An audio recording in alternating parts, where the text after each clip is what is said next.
The coffee shop door chimed its cheerful lie as I watched Frank laugh, his arm draped around a woman whose smile wasn't for Linda. Her hand reached for his, a public display of ownership, right there on Main Street in front of everyone who cared to look. My gut tightened. The sharp tang of betrayal cut through the crisp October air, leaving Linda exposed, her dignity shattered, knowing Frank didn't even care enough to hide it. His eyes, meeting mine across the pane, held no apology, only a cold, indifferent smirk that dared me to interfere. The last of the fall sun, weak and pale, reflected off the waxed hood of my '68 Mustang. I worked the chamois over the driver's side fender, feeling the cool metal beneath my fingers. The air was crisp, carrying the scent of damp leaves and distant wood smoke, a clear sign that winter wasn't far off. Saturdays were for this, a quiet ritual in the garage, the radio playing low, a buffer against the week's noise. My red Mustang gleamed, a point of order in a world that often felt anything but. I liked its lines, its history, the way it held its value. You knew where you stood with a car like this. A sudden screech of tires on the pavement shattered the calm. Linda Olson's old blue sedan, the one Frank had bought her years ago, fishtailed slightly as it pulled into my driveway. It stopped with a jolt, too close to the garage door, the engine still running. Linda fumbled with the door handle, then practically fell out, her hair disheveled, her face blotchy and red. She stumbled toward me, hands outstretched, a sound catching in her throat. "He's such an idiot," she finally managed, the words choked and raw. I dropped the chamois into the bucket of sudsy water. "Linda," I said, my voice steady, though a familiar weariness began to settle in my chest.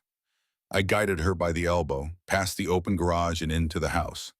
The kitchen was warm, smelling faintly of the coffee I'd had earlier. I put the kettle on, pulled out the Earl Grey tea bags, and set a mug on the counter. "Sit down," I told her, gesturing to a chair at the Formica table. As the water boiled, I pulled out my phone and dialed Sarah's number. My niece answered on the third ring. "Sarah," I said, keeping my voice low, "your mom's here. You might want to come over." Linda sat at the table, clutching the steaming mug. Her hands trembled, making the ceramic clink against the tabletop. When Sarah arrived, her face tight with concern, Linda looked up, her eyes brimming again. "He did it again, honey," Linda whispered, the words barely audible. "I found the messages. On his work phone. Said he was working late again." Sarah's shoulders seemed to slump, a barely perceptible shift, but I knew it for the impact it was. She reached across the table, taking her mother's hand. "Mom, are you sure?" Sarah asked, her voice thin. "Maybe there's an explanation." Linda just shook her head, unable to speak. Sarah turned to me, a pleading look in her eyes. "Men are just like that, Uncle Dave. It's their nature, isn't it?" I leaned against the counter, arms crossed.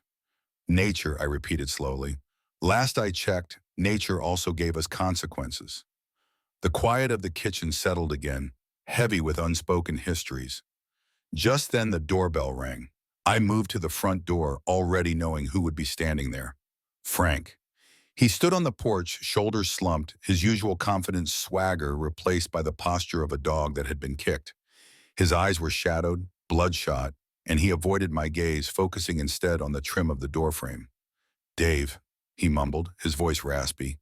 I stepped aside, letting him in. He moved past me, his presence filling the small entryway with a familiar tension. The muffled sound of his voice carried from the kitchen, then Linda's, sharper now, more defined by anger than sorrow. Sarah's voice, a softer note, trying to mediate. I walked back out to the garage, picked up the chamois, and started on the rear fender again, the soapy water surprisingly soothing. The rhythmic motion helped me to compartmentalize, to put their noise on the other side of a thick wall. A few minutes later, Sarah came out. She closed the garage door partially, muting the sounds from inside further. Her eyes were still red-rimmed, but she'd managed to compose herself. "Uncle Dave," she said, her voice quiet, Can you grill some steaks for us tonight? And maybe help me talk Mom down?" I paused, looking at her, a girl who had grown up watching this same scene play out more times than she deserved. "Sarah," I said, my voice measured, "your mom should have divorced him 20 years ago. Let him face the consequences then." Her eyes welled up again, fresh tears tracing paths through the dried ones. Don't say that, Uncle Dave. Please, it's our family. It's breaking apart. I sighed, dropping the chamois back into the bucket. All right, I said, go tell your mom I'll grill. What cut? Sarah gave a shaky smile, a small measure of relief. I knew what this was, another intervention, another patch job on a failing roof. But for Sarah, I could do it. Later, as the charcoal briquettes glowed in the grill, Frank came out. He stood awkwardly for a moment, then leaned against the garage door frame, watching me flip the steaks. Nice car, Dave, he offered, his voice strained. That a bullet Mustang from the 80s? My buddy had one. I turned the steak again, the sizzle loud in the gathering dusk. No, Frank, I said, my voice flat. It's a 68. There was no bullet Mustang in the 80s. I let the silence hang for a moment, the only sound the spitting fat on the coals. Then I looked at him directly. So what's going on between you and Linda? He stared at the ground, his shoulders shaking slightly. I didn't mean to hurt her, Dave, he choked out, his voice thick. She wasn't supposed to find out. His words, she wasn't supposed to find out, echoed in my head, a hollow ring that solidified my anger. It wasn't remorse for the act, only for the discovery. Frank wasn't a man who had made a mistake. He was a man who repeated mistakes, hoping to avoid the consequences. A serial cheater, I thought, flipping the stakes with more force than necessary. The sizzle of fat on the coals was a small, satisfying rebellion against the quiet fury brewing inside me. I'd seen it before in other families, the same tired script. My own folks had their complexities, and Uncle Gary and Aunt Carol, well, their marriage was a tangle of unspoken agreements and barely contained resentments. I just wished Frank could be a different man than the pattern I'd witnessed my whole life. The smell of sizzling meat filled the autumn air, a sharp contrast to the sour mood hanging over the backyard. Frank stood by the grill, a beer in his hand, trying to look casual, while Linda sat stiffly at the patio table, her back to him. Sarah moved between them, a worried hummingbird. I watched their strained reunion unfold, each gesture, each glance weighed down by the invisible chains of their shared history. Linda, honey, it's going to be okay, Sarah offered, her voice soft, placing a hand on her mother's shoulder. Linda flinched slightly, then pulled away. She picked at a loose thread on her jeans. Is it Sarah?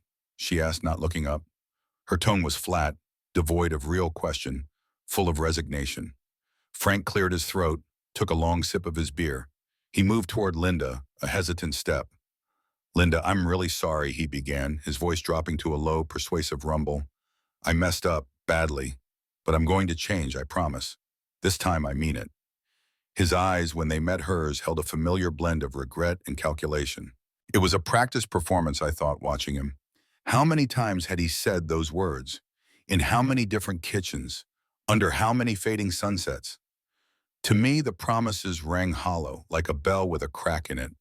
Linda only gave a small, almost imperceptible shake of her head.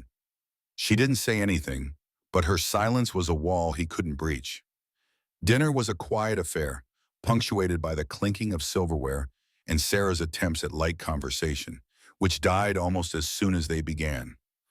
After the plates were cleared and Linda had retreated to the living room, Frank stayed at the kitchen table with me, nursing a fresh beer. He looked at the condensation ring on the formica, then finally met my gaze. Dave, he began, his voice lower now, almost a whisper. I don't know what's wrong with me. I can't seem to stay faithful. It's like something comes over me. I don't mean to hurt Linda. He paused, waiting for a response, perhaps for a little sympathy. I set my own glass down, looking at him across the chipped kitchen table. Frank, I said, my voice steady, you don't just not mean to hurt someone when you keep doing the same thing. You mean to do whatever it is you're doing. You know what you're doing. I paused, letting that sink in. And what you're doing is hurting Linda and hurting Sarah. You make a choice, Frank, every single time. If you can't stay faithful, then you shouldn't be married. It's that simple. There are consequences for those choices, and they're coming due. Later, as I was rinsing out the last of the glasses, Sarah came over to the sink. She leaned against the counter, her expression tired. Uncle Dave, she said quietly, you're a little hard on Dad sometimes. He's trying, I think. He really does love Mom. Her words twisted something in me. I saw the desperate hope in her eyes, the need for her family to stay whole, even if it was built on a lie. She wanted me to give him the benefit of the doubt, to see him through her eyes, but I couldn't. I saw the pattern, the deep grooves Frank had carved for himself. Her plea made me think of her words from earlier. Men are just like that, Uncle Dave. Frank's actions were already casting a long shadow over her own understanding of love and commitment. He was teaching her that this was normal, that this was how men behaved, how marriages operated. It was a bitter inheritance. The evening finally wound down. Linda's goodbye was cool, barely a nod, her eyes still shadowed with hurt. Frank, still apologetic, promised Sarah he'd do better, squeezing her hand a little too tight. Sarah, for her part, tried to smile, a fragile hope still flickering behind her tired eyes. They drove off in Linda's blue sedan, the taillights disappearing into the damp Midwestern night. I stood on my porch for a moment, the chill finally starting to bite. Trust, I thought, was a delicate thing, easily shattered, almost impossible to fully mend. Frank had been shattering it for years. You watched a man for 40 years, you saw his lines. Did they ever truly blur, or did they just get etched deeper, forming an inescapable pattern? I wondered if people really changed, or if they just got better at hiding who they really were. Weeks blurred into a late autumn haze. The immediate storm at the Olsons seemed to have passed, the surface waters calm again, though I knew the currents beneath ran strong. Frank and Linda were back to their quiet, simmering peace, a truce born of exhaustion rather than resolution. I'd seen it before, this temporary quiet, but as the leaves turned brittle and fell, another, more subtle shift began to bother me, a quiet discomfort that settled in my own house. The days grew shorter, the light fading earlier each afternoon. The initial tension following Frank's latest transgression had settled into a quiet hum in the background of our lives. Linda and Frank were back to their uneasy coexistence, a fragile peace I knew wouldn't last. But now it was Sarah who was beginning to worry me. I noticed the subtle shifts first, the way she would drift off during dinner, her gaze fixed on some unseen point across the room. She was more distant, preoccupied, as if a part of her mind was always somewhere else. Her new part-time job at the local library seemed to demand more of her time, her hours stretching later into the evenings. She'd come home tired, often retreating to her room almost immediately. "You're working too much, kiddo," I'd say, watching her load the dishwasher after what should have been her only shift. "Let me take care of this. You need to rest." She'd shake her head, a faint smile on her lips that didn't quite reach her eyes. "No, Uncle Dave. I've got it. I need my own space sometimes, you know? Just to wind down." Her words were gentle, but there was a quiet pushing away in her tone, a request for distance that hadn't been there before.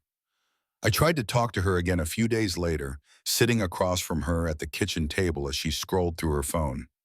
"Is everything all right, Sarah? You seem a little stressed." She looked up, a quick, dismissive shrug. "Just work, Uncle Dave.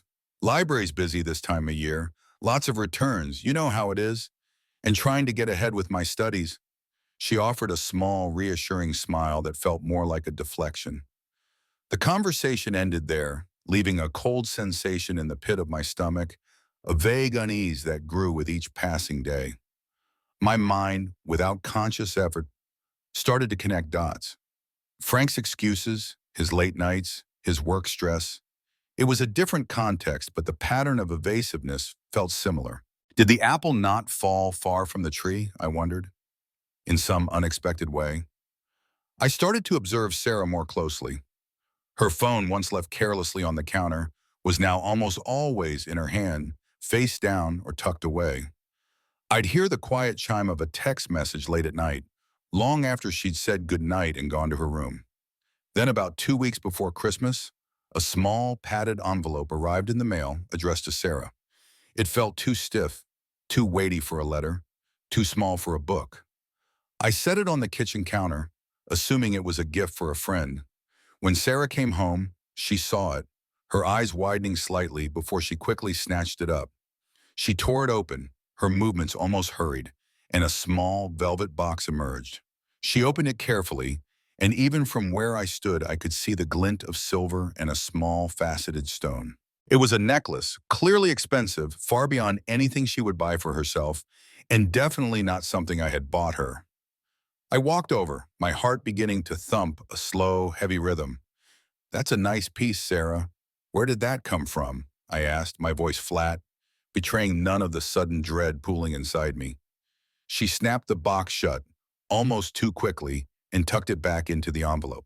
Her eyes darted away, then back to mine, her usual calm replaced by a flicker of panic. "Oh, it's just a secret Santa thing, Uncle Dave. From work. They do a really nice one at the library. We set a pretty high budget this year."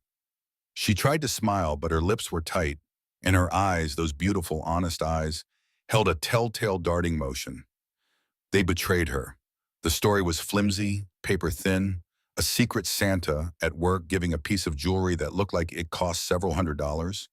At a part-time library job? It didn't add up. I knew she was lying. I heard the lie clear as day, but I nodded slowly, pretending to believe her. "Huh, that's generous of them," I said, and turned back to the sink, picking up a sponge. The seed of doubt planted weeks ago now blossomed into a full-blown suspicion, a cold, thorny vine gripping my chest. I couldn't ignore it anymore. This wasn't work stress. This wasn't growing up. This was something else. I had to investigate. The thought felt like a heavy burden, a dread that settled deep in my bones. I started to notice things. Her car, the old Corolla I'd helped her buy, sometimes took a detour on her way to or from work, a turn she didn't usually make, a street that led nowhere near the library. The once clear picture of my life, of my solid, dependable niece, began to blur around the edges, replaced by shadows and unsettling uncertainties. The lie about the secret Santa jewelry festered in my mind. I couldn't shake it. The casual dismissiveness, the darting eyes. It was a familiar pattern, one I'd seen in Frank too many times. I knew what I had to do, even though the thought of it sat heavy in my gut like undigested food. One Tuesday evening, when Sarah said she had a late shift at the library, I made my move. I waited until she'd backed the Corolla out of the driveway, the crunch of tires on gravel echoing in the quiet night. Then I pulled my own car out, keeping a safe distance, the headlights off until I was a block away. The air was cold and still, promising frost by morning. Sarah's car took the familiar route toward Main Street, then turned off onto Elm, a street that definitely didn't lead to the library. My stomach clenched. She drove for another 10 minutes, through residential streets, past the darkened storefronts of the older part of town, until she pulled into a secluded parking lot behind a quiet bar called the Corner Pocket. It was a place known for its cheap beer and pool tables, not exactly a library hangout. I parked my Mustang down the street, obscured by a line of leafless oak trees, and watched. The Corolla's headlights cut through the gloom as Sarah got out. She walked quickly towards a dark sedan parked at the far end of the lot. A man emerged from its shadows. Tall, slender. Not Frank. Not anyone I knew at first glance. They met in the middle of the asphalt. And then, without hesitation, they embraced. A real embrace, not a friendly hug. His arms went around her waist, hers around his neck.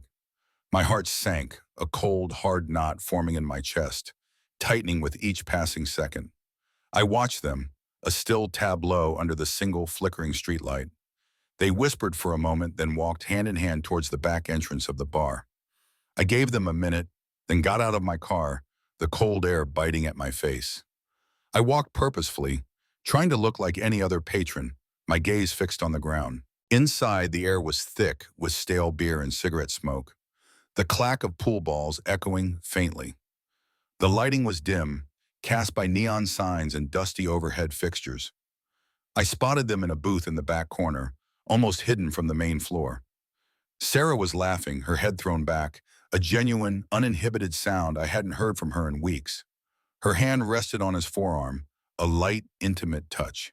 He leaned in, saying something, and she laughed again, her eyes shining. That's when I recognized him. Mark Jensen, younger than Sarah by a few years, maybe early 20s.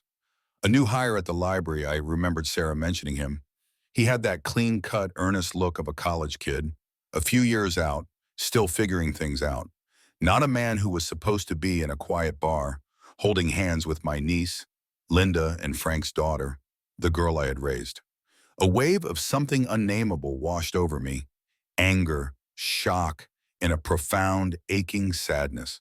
The sight of her, so alive and untroubled in that moment, with this man who wasn't me, who wasn't family, cut deeper than I expected. I couldn't stay. The air felt too thin, too heavy. I turned, pushing my way back through the crowd, my exit unnoticed. The drive home was a blur of streetlights and dark, silent houses. The familiar Midwestern landscape offered no comfort, only a stark reflection of the emptiness I felt inside. I pulled into my driveway, the engine ticking as it cooled, and sat there for a long time before going inside. The house was dark, cold. I didn't turn on any lights. I just sat in the living room, in my worn armchair, the silence amplifying the thudding reality of Sarah's betrayal. It felt exactly like that, a betrayal. I thought about my blunt advice to Linda only weeks ago. Your mom should have divorced him 20 years ago. Let him face the consequences then. A bitter irony. I had lectured Frank, judged him, and now my own niece, the one I had tried to shield, was walking down a path that smelled disturbingly similar. Why, Sarah? Why now, after all we'd built? After all the conversations, the lessons, the unspoken trust? The why was a cold, sharp blade turning in my gut. I needed proof, something concrete. My own eyes were enough for me, but not for a confrontation. Not yet. I had to know the extent of it, the truth behind the lies. The next few days, I began to watch her, discreetly, not like a spy, but like a careful observer. I noted her movements, the times she left and returned. I started paying attention to the quiet pings of her phone. The man who once hated Frank's deception, who prided himself on his honesty and his straightforward life, was now living it from the other side. It was a cold, hard mirror. The photographs were stark, undeniable proof. Sarah and Mark laughing in the bar, their hands intertwined, a clear image of them kissing in the secluded parking lot. The text messages, though cryptic, spoke of stolen moments and hushed plans. I had watched for days, documented every deviation, every late return. The dread had solidified into a cold, hard resolve. One evening after she'd come home from what she called a late study session at the library, I laid out the evidence on the kitchen table, the fluorescent light harsh on the glossy prints. Sarah walked into the kitchen, humming softly, her backpack slung over one shoulder. She stopped dead when she saw the table. Her eyes widened, flicking from my grim face to the scattered photos and printed texts. A tremor went through her. What is this, Uncle Dave? She asked, her voice barely a whisper, a desperate attempt at feigned ignorance. I didn't say anything, just pointed to a photo of her and Mark, their faces close, illuminated by the dim bar light. Then to a series of texts coded with emojis, speaking of late nights and missed moments. She shook her head, her face paling. That's not what it looks like. It's just a friend, Uncle Dave. We were just hanging out after work. The denial was weak, crumbling even as she spoke the words. Her gaze couldn't meet mine. Sarah, I said, my voice low, steady, a controlled rumble that felt alien to my own ears. Don't lie to me. Not now. I saw you. I followed you. I watched you. And I know what Secret Santa gifts look like. This isn't it. The dam broke. Her shoulders slumped, and a choked sob escaped her. She covered her face with her hands, tears streaming down between her fingers. I'm sorry, Uncle Dave, she sobbed, the words muffled and raw. I'm so sorry. It's Mark. From the library, we've been seeing each other. The raw, painful truth ripped through the quiet of our kitchen, tearing at the fabric of everything we had built. Why, Sarah? I asked, the question a rasp in my throat. Why would you do this? After everything, after what you've seen your mom go through. She dropped her hands, her face a mask of misery, streaked with tears. I don't know, Uncle Dave. I felt so alone, so neglected. You were always so busy with your projects, your car. I just wanted some excitement, someone to notice me, to make me feel special. Her words, meant as explanation, felt like a fresh wound, twisting the knife. Neglected? After all I had sacrificed? The crushing weight of her betrayal settled on me, heavy and suffocating. The foundation of our life together, the unshakable trust, was crumbling into dust. "I'll end it, Uncle Dave," she pleaded, stepping towards me, her hands clasped. "Right now, I promise. I'll break it off with Mark. Please, just please don't send me away." I looked at her, my niece, the girl I loved like my own daughter, her face distorted by guilt and fear. A part of me wanted to pull her close, to comfort her, but the larger part, the part that was bleeding, couldn't. The pain in my gut was too real, too sharp. I needed space. I needed to breathe. "You need to go, Sarah," I said, my voice rough. "Just for a while, I need to think. I need to be alone." Her eyes widened, a fresh wave of tears forming. She nodded slowly, defeated. She went to her room and I heard the rustle of clothes, the quiet click of a zipper. In less than 20 minutes, she came back, a small duffel bag clutched in her hand. She didn't look at me, just mumbled a goodbye and walked out the door, the click of the lock echoing too loudly in the sudden, vast silence she left behind. The house was deafening, a heavy, empty void. I picked up the phone, not sure who to call. My parents? Uncle Gary? No, not them. The shame was too deep. I dialed Linda instead. Not to tell her about Sarah, not yet, but just to talk. About nothing. About the weather, about holiday plans. Linda, oblivious, offered platitudes about how marriages were hard, how people made mistakes, how everyone struggled to find their way. Each word, meant to be comforting, twisted the knife a little deeper, an unwitting irony. I couldn't stay in the house. The walls felt too close, too filled with ghosts. I grabbed my keys, got into the Mustang, and just drove. Aimlessly down the familiar rural roads that crisscrossed the flat Midwestern landscape, past dark fields and sleeping farmhouses. The cool air through the open window did little to clear my head. I searched for answers in the darkness, in the quiet hum of the engine, but found none. Only a chilling question. What now? A future without Sarah here. A future I never imagined.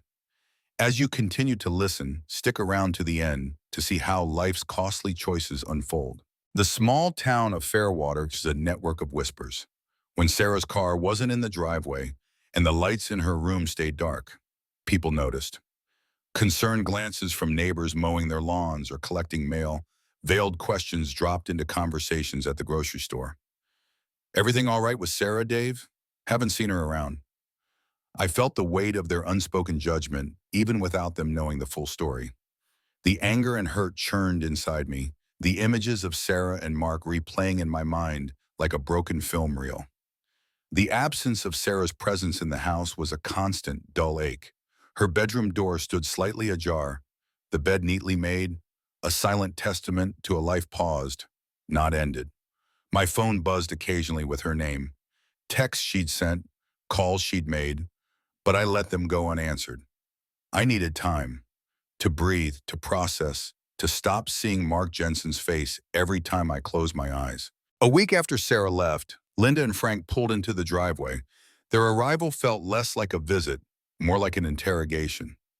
I met them on the porch, the air crisp and cold, mirroring the atmosphere between us. "Dave," Linda began, her voice strained, "we're worried about Sarah. She won't really tell us what's going on, just that she needs space." She looked at me, her eyes pleading for an explanation. Frank stood beside her, his arms crossed, a rare expression of genuine concern on his face. I felt cornered, the need to protect Sarah, even in her betrayal, warring with the urge to scream the truth. "We've just had some issues," I said, vague enough to be almost meaningless. "Things in our marriage, it's complicated, Linda."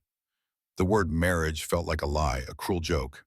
Frank shifted his weight, then surprised me by speaking, his voice uncharacteristically soft. "Dave, I know what it's like to mess up, to make mistakes. But you gotta fight for it. Fight for your marriage. It's not easy, but it's worth it. You're still young, you need a reliable man." His advice, coming from him, was a bitter, almost unbearable irony. He, the architect of his own marital turmoil, now speaking as a sage.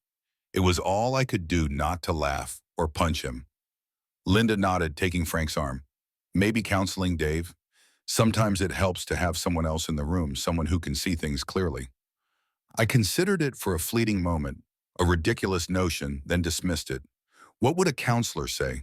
That my niece was having an affair? That the girl I raised had become exactly what I had despised? Standing there, listening to them, a cold clarity settled over me. Frank's repeated infidelities, his casual disregard for Linda's feelings, his endless excuses. Hadn't those very actions, that very pattern, given Sarah a twisted justification? If her own father could behave that way, could excuse his behavior, then why couldn't she? He hadn't just hurt Linda. He had, in a way, poisoned his daughter's understanding of commitment and loyalty. The apple didn't fall far, indeed, but in a way I never expected. The next day, I saw Mark Jensen at the hardware store. He was buying a new doorknob, looking perfectly innocent. Our eyes met across the aisle near the paint samples. He flinched, a slight tremor, then looked away. I felt a surge of pure, unadulterated anger. I walked directly to him, my steps heavy. "You stay away from her, Mark," I said, my voice low and tight, barely audible above the general hum of the store. "You hear me? You leave my niece alone." He looked up, a flicker of defiance in his young eyes. "That's between Sarah and me, Mr. Miller. Not your business." My hand clenched into a fist. "It is my business," I hissed, leaning closer. "She lives in my house, and you're not welcome around either of us. You understand?" He swallowed, his gaze finally dropping. I knew I wouldn't actually hit him, but the threat was clear. He mumbled something unintelligible, then quickly paid for his doorknob and scurried out. The encounter left a sour taste in my mouth, but a small, momentary satisfaction. I considered calling Frank, telling him everything about Sarah and Mark, letting him deal with the fallout, the poetic justice of it all. But I couldn't. It felt too vindictive, too messy. Instead, I retreated further into myself. My garage became my sanctuary, the Mustang a silent, unchanging companion. I spent hours there cleaning tools, organizing parts, the repetitive tasks a balm to my frayed nerves. I questioned my own past judgments, realizing how complex and messy real-life betrayal was. Not a simple black and white equation, but a swirling, ugly gray. Frank's advice about fighting for a marriage coming from him had simmered in my gut for days. It was a poison. I avoided him, avoided Linda, avoided everyone. But Fairwater was a small town, and sooner or later paths crossed. It happened a few days later at the local hardware store again. Frank, picking up some paint, saw me by the lumber aisle. He sauntered over, a knowing look on his face. He sensed something, the raw edge to my quiet. "Dave," Frank began, leaning against a stack of plywood, a casual stance that felt entirely too familiar. "You're still being awful quiet about Sarah. She tell you what's going on yet? Linda's worried sick. I mean, a marriage can take a lot, but this silence..." He let the words hang, a pointed probe. A spark ignited in my chest, a quick, hot flame of anger I couldn't extinguish. "You want to know what's going on, Frank?" I said, my voice low and tight, cutting him off. "You want to know why she's struggling? Maybe you should look in a mirror. Maybe you should remember all those times Linda wasn't supposed to find out. Maybe you should remember what kind of example you set for your daughter, Frank." The words came out in a rush, stinging with all the stored-up resentment and pain. Frank's face went slack, the color draining from it. His casual stance evaporated. He stared at me, his eyes wide with a dawning, terrible realization. What? What are you talking about, Dave? What did Sarah do?" I leaned in, my voice dropping to a harsh whisper. "She's screwing around, Frank, with that kid, Mark Jensen from the library. Just like you, always working late, always not meaning to hurt anyone." I watched his face crumple, the shock profound, turning to something that looked like true regret. The profound weight of his own past, of all his casual betrayals, seemed to catch up to him in that moment, crashing down on his daughter's name. He saw it then, the bitter fruit of his own actions. The anger, once unleashed on Frank, now sought a new target, Mark Jensen. I found him a few hours later, at the library, shelving books. He jumped when I gripped his arm, pulling him aside, out of sight behind a tall stack of encyclopedias. Listen, kid, I began, my voice a low, dangerous growl. No violence, no fists, just the raw edge of my fury. I told you to stay away from Sarah. You didn't listen. Now you're going to listen. You walk away from her.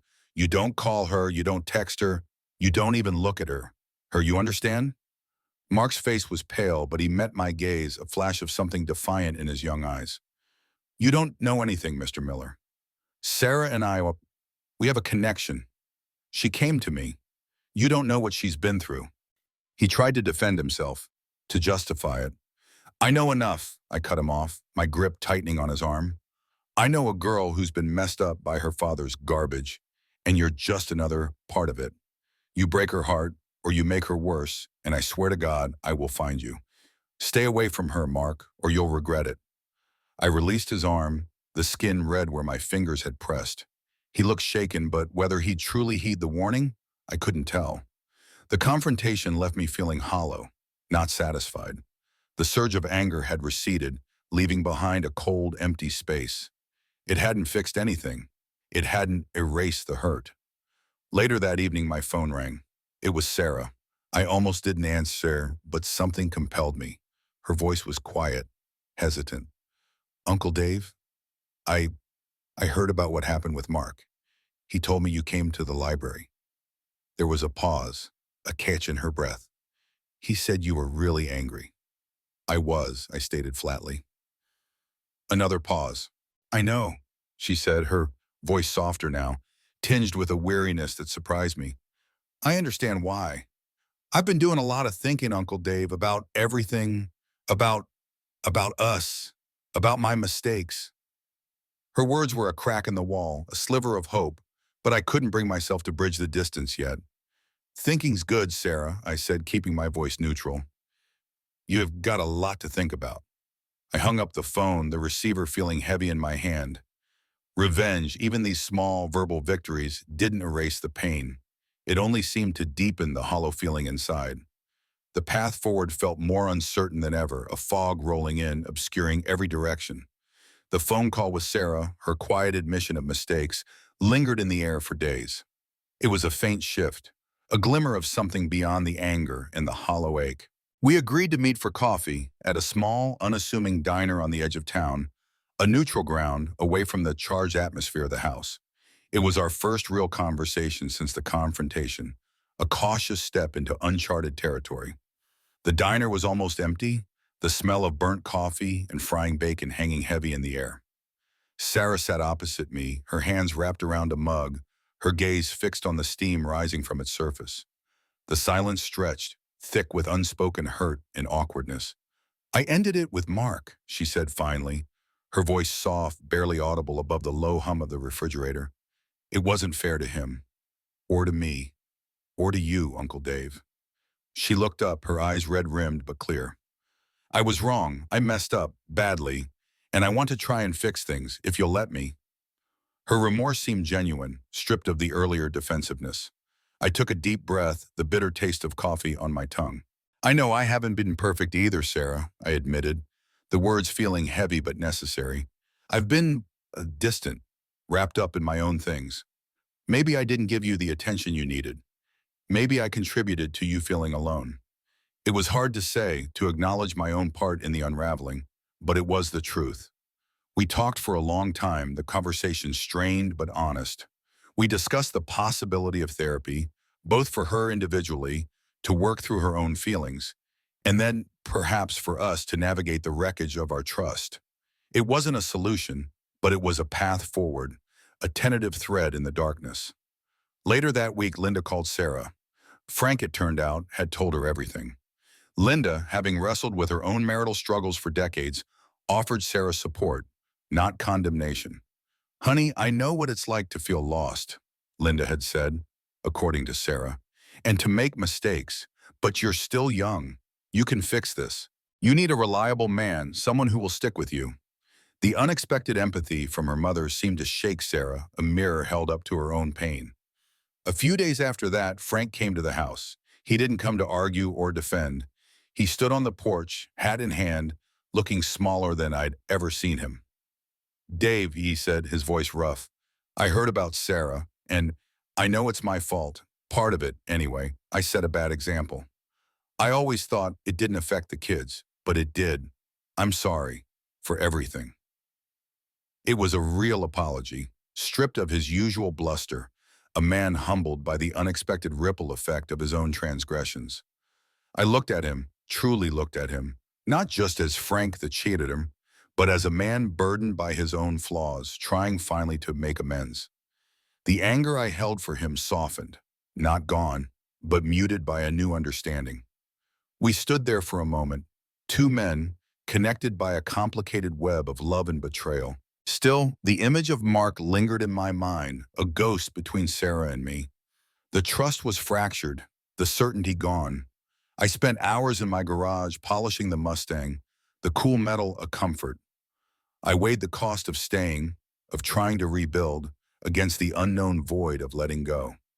I remembered the early days, the dreams we had, the laughter, the quiet comfort of her presence, the life we had built together piece by careful piece, the love that was once so strong, forgiveness, once an impossible concept, began to feel like a distant, faint possibility, like a weak winter sun trying to break through the clouds.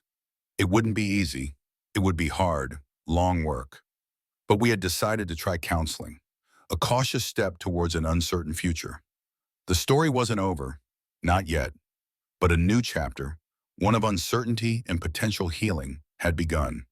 The first counseling session was a stark, bright room with two comfortable chairs and a kind-faced woman named Eleanor. Sarah and I sat, facing each other, not quite meeting each other's eyes. It was strained, unnatural, like trying to pick up shards of broken glass.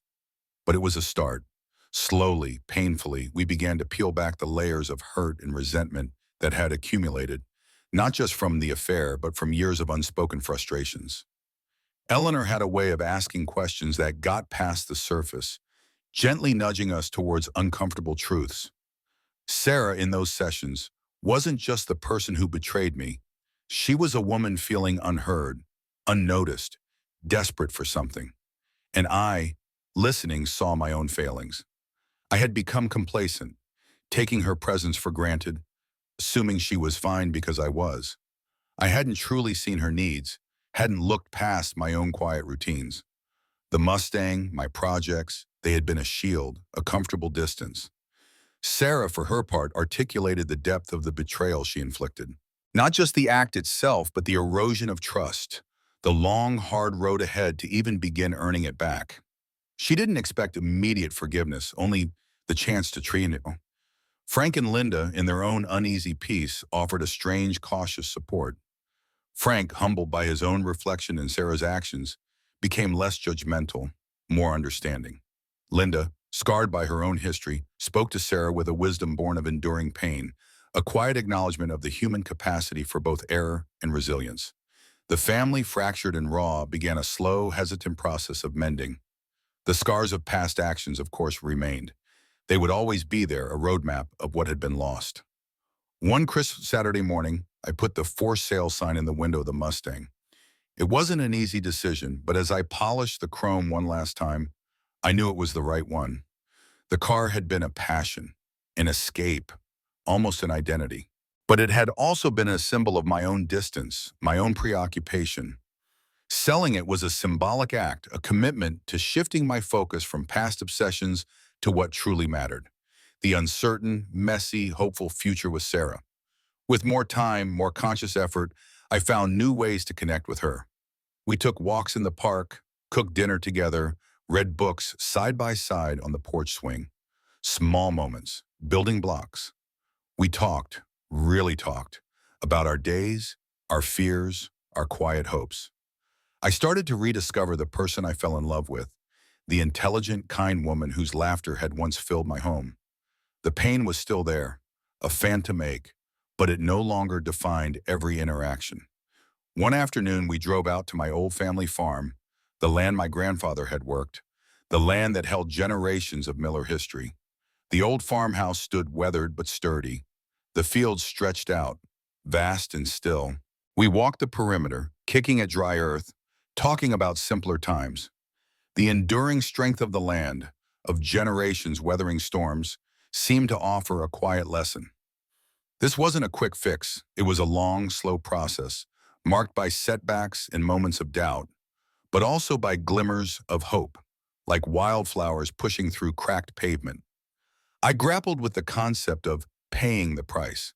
Everyone paid, I realized, in different ways. Frank in the quiet shame and regret, Sarah in the loss of innocence and the struggle for redemption, and me in the gut-wrenching pain of betrayal and the dismantling of a life I thought was secure. I understood then that morality wasn't always black and white, but a vast, complicated landscape of grays and difficult choices. There were no easy villains or heroes, just flawed people doing their best, or their worst, and dealing with the consequences. The story doesn't end with a perfect, shiny bow. There's no magical erasure of the past, but there is a hard-won understanding of resilience, of the ongoing effort required to build and maintain a life. Sarah and I are still together, still working on our marriage, facing the future with a cautious optimism. The biggest betrayals, I've come to understand, can sometimes lead to the deepest self-reflection, forcing you to look at yourself, at your life, at the people around you, with a clearer, truer kind of love. It's not the love I expected, but perhaps it's the love we truly needed.